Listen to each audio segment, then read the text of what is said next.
Hi everyone, this is Grandmaster Eugene Perelshteyn for ChessOpeningsExplained.com, and today I will cover all the traps and plans that you need to know in the Nimzo Queen C2 variation. And the line goes d4, knight f6, c4, e6, knight c3, bishop b4, and queen c2 I would say is one of the most popular ways for white to play the Nimzo. White's idea is to simply play a3, force the bishop to take the knight and get the bishop pair without ruining the pawn structure and take on c3 with the queen. And as you know from the black book, it's very important that in this position we immediately hit white's center with the move knight c6. So what could typically happen? Well, knight f3 I would say is the move you would see most of the time. Of course, white can simply play e3, but notice that the bishop's range is now limited, and I think black gets really good play. Black has actually tons of good plans. The simplest one is, of course, castles, followed by d6, e5, freeing up this bishop. And we already know that in the Nimzo, we don't mind trading the bishop for the knight later on in the game. So after knight f3, it's very important that you don't castle here. d6 is the right move. Why we don't castle is because if you do, the pin gets really annoying.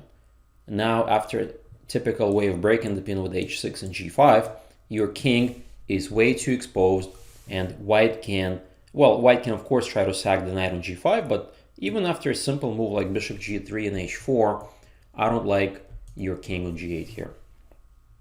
That is why it's very important that we don't castle just yet and we play the move d6.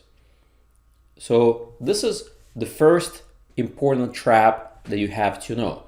After bishop g5, h6, the logical retreat bishop h4 is a big mistake. And hopefully everybody remembers this from the black book. If not, this is a good review. The key move here for black is to play g5, forcing the bishop back to g3. Obviously, the sack on g5 is not sound. And now, I hope everybody remembers this key move for black.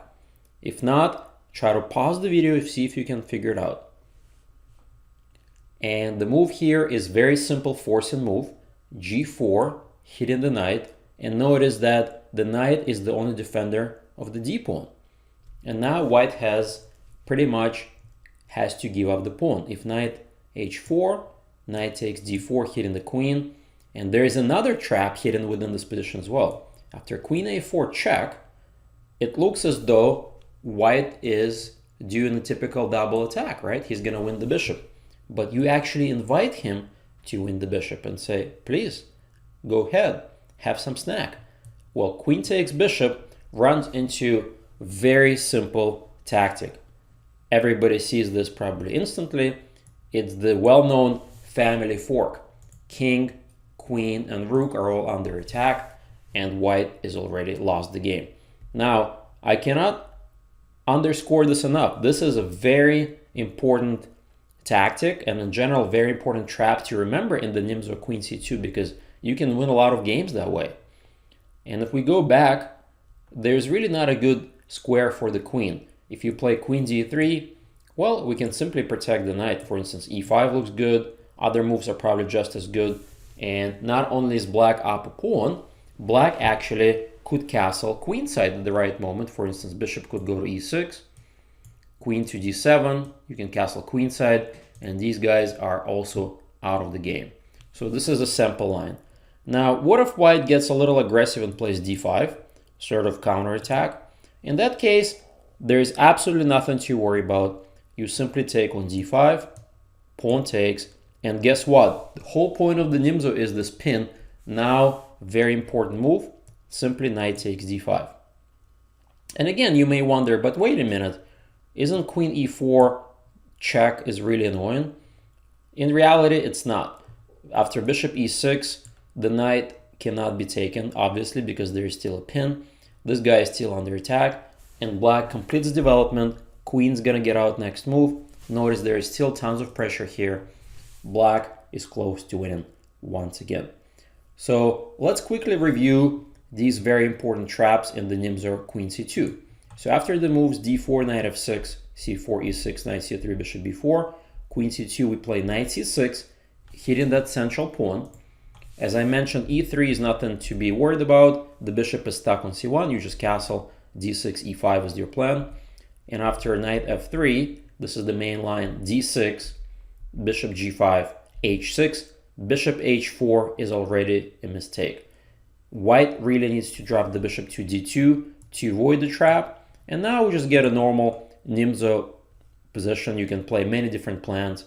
You can play castles. Queen e7 is one of them, followed by e5. In general, you usually take the knight when attacked, play for e5, and you get really good counterplay in these positions. So again, let's go back to the key variation after bishop h4. Now the trap works. G5 with the tempo, so is g4. When knight leaves, such as knight h4, win the pawn. And the second trap, if he tries to win the bishop, we say, please do. Go ahead, take the bishop. And now the family fork wins the game on the spot. And if white tries to play after g4 the move d5, we are not afraid. We simply take twice. Because of the pin, the d pawn is weak. And queen check, we simply block. White is down a pawn. No obvious compensation. Knight on c3 is hanging, knight on f3 is hanging, and black is much better. So I hope you remember this very important trap, and we will cover more important traps in the other lines as well. Please stay tuned. This was Grandmaster Eugene Perelshteyn for ChessOpeningsExplained.com.